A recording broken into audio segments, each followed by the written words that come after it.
Bienvenidos a nuestra tercera entrega de nuestra reflexión en la meditación y la revelación de Dios. El tema de este día es un poder maravilloso que convence. Les saluda José Roberto Guerra.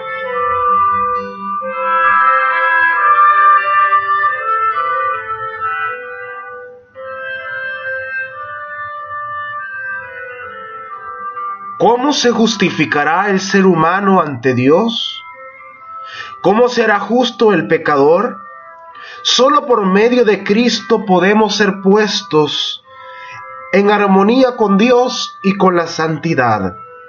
Ahora bien, ¿cómo debemos ir a Cristo? Muchos formulan hoy la misma pregunta que hizo la multitud el día de Pentecostés, cuando convencida de pecado exclamó: ¿qué debemos hacer?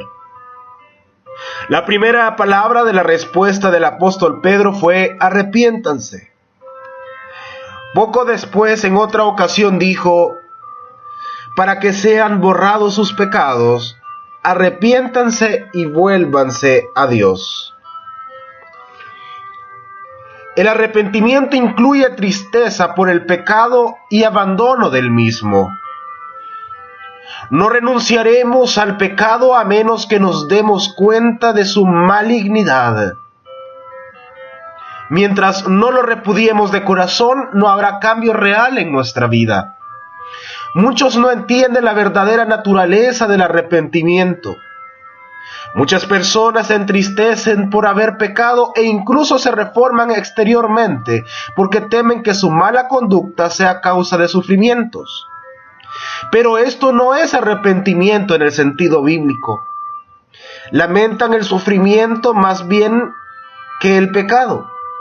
Así fue el pesar de Esaú cuando vio que había perdido su primogenitura para siempre.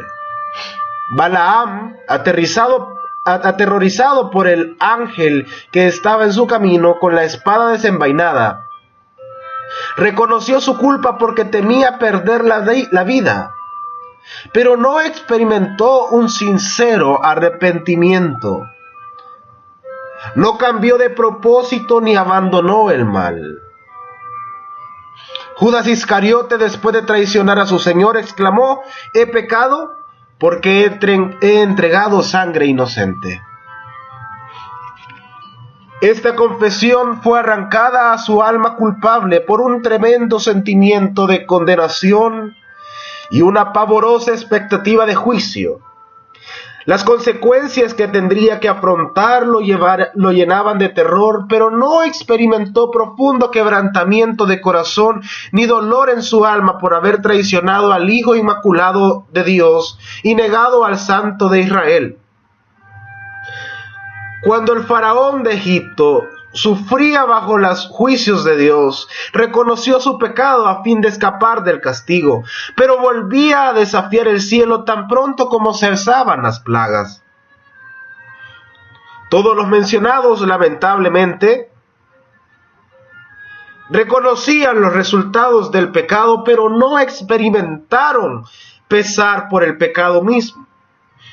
Sin embargo, cuando el corazón cede a la influencia del Espíritu Santo, la conciencia se vivifica y el pecador discierne algo de la profundidad y de la santidad de la sagrada ley de Dios, fundamento de su gobierno en el cielo y en la tierra.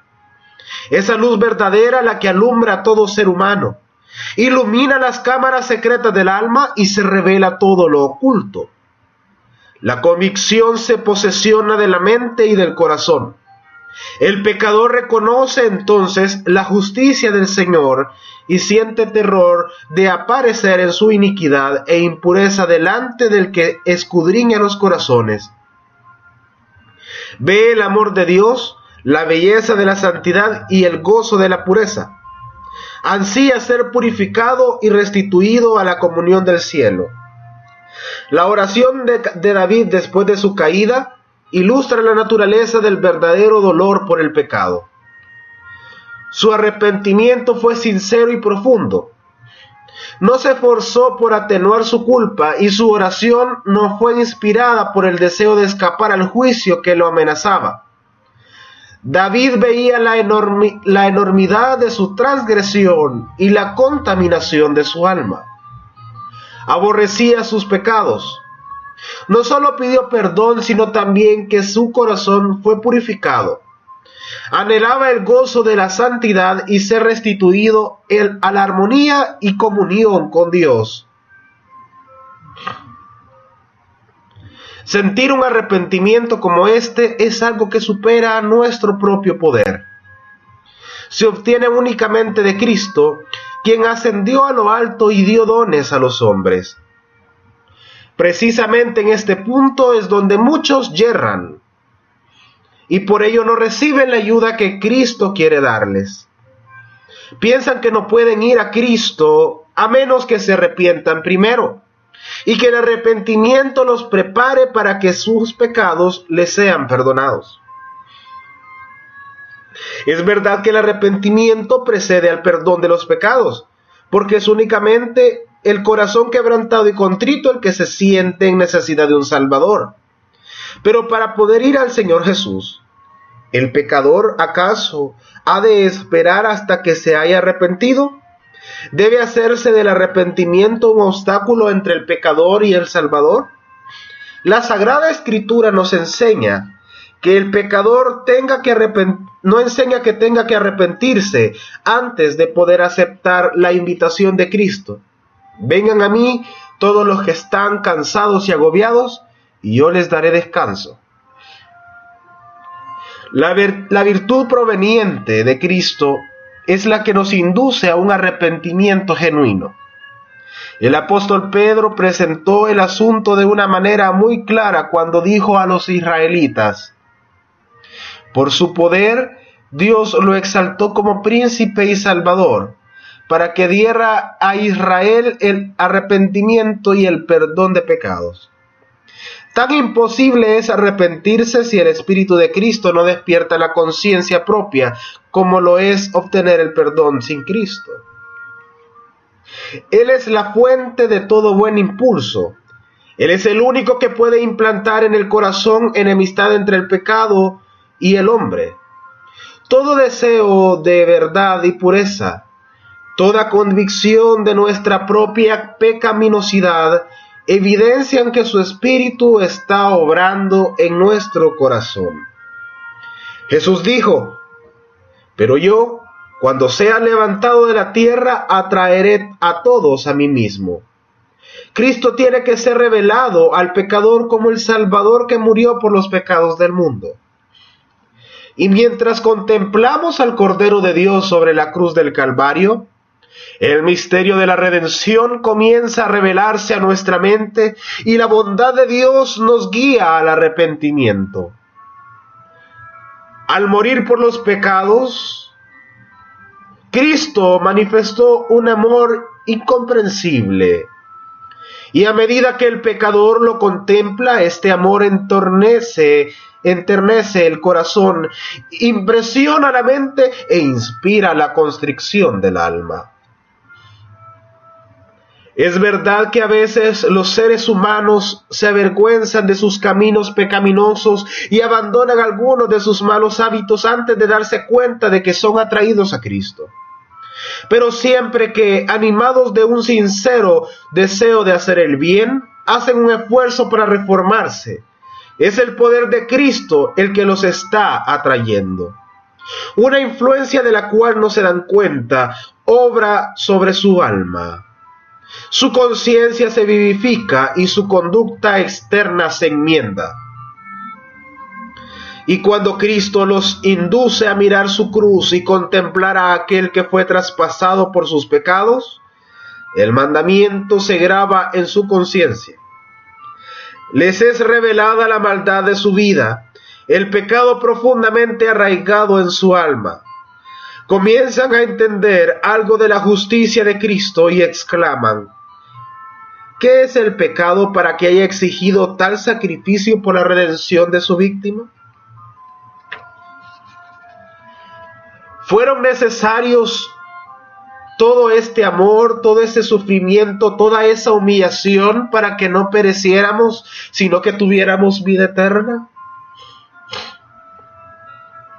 El pecador puede resistirse a este amor, puede rehusar ser atraído a Cristo, pero si no se resiste, será atraído a Jesús.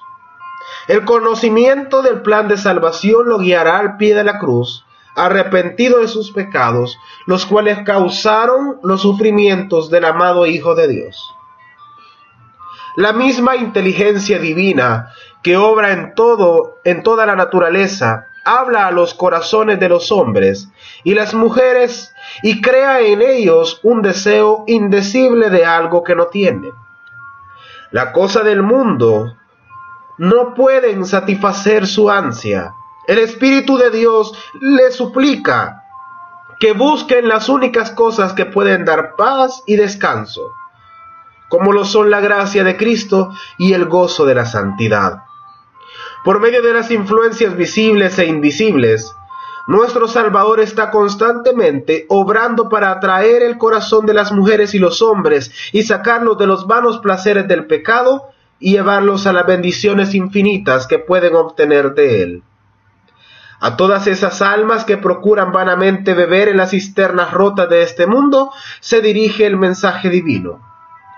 El que tenga sed, venga, y el que quiera, tome gratuitamente del agua de la vida.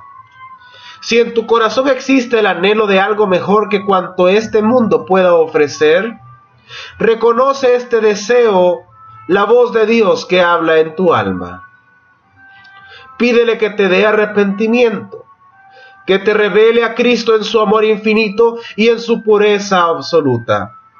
En la vida del Salvador fueron perfectamente ejemplificados los principios de la ley de Dios: el amor a Dios y a la humanidad. La benevolencia y el amor desinteresado fueron la vida de su alma. Cuando contemplamos al Redentor y su luz nos inunda, es cuando vemos la pecaminosidad de nuestro corazón. Podemos lisonjearnos como Nicodemo de que nuestra vida ha sido íntegra, de que nuestro carácter moral es correcto y pensar que no necesitamos humillar nuestro corazón delante de Dios como el pecador común. Pero cuando la luz de Cristo resplandezca en nuestra alma, veremos cuán impuros somos. Discerniremos el egoísmo de nuestros motivos y la enemistad contra Dios, que han manchado todos los actos de nuestra vida. Entonces conoceremos que nuestra propia justicia es en verdad como trapos de inmundicia, y que solamente la sangre de Cristo puede limpiarnos de la contaminación del pecado y renovar nuestro corazón a la semejanza del Señor. Definitivamente, querido oyente, el mayor amor que nos atrae, el mayor poder que nos salva es el de nuestro Señor Jesucristo, y accesamos a Él a través del reconocimiento de que Él nos llama a tener una vida, como dice Primera de Tesalonicenses 4, una vida de santidad y no de pecaminosidad. Acércate a Cristo, acércate a la cruz y contempla al Salvador. Solo así te podrás dar cuenta del verdadero sentido y del error de tu pecado. Y solo así podrás tener un genuino arrepentimiento que te haga accesar a la gracia salvadora derramada en la cruz del Calvario en la sangre de nuestro Señor Jesucristo. Amado oyente, no te excuses. No detengas de decir que necesitas misericordia, porque solo el que pide misericordia es el que accede a ella. Que esto traiga resultados eternos a tu vida y sea bendecido y edificado. Recuerda que te amo. Feliz día.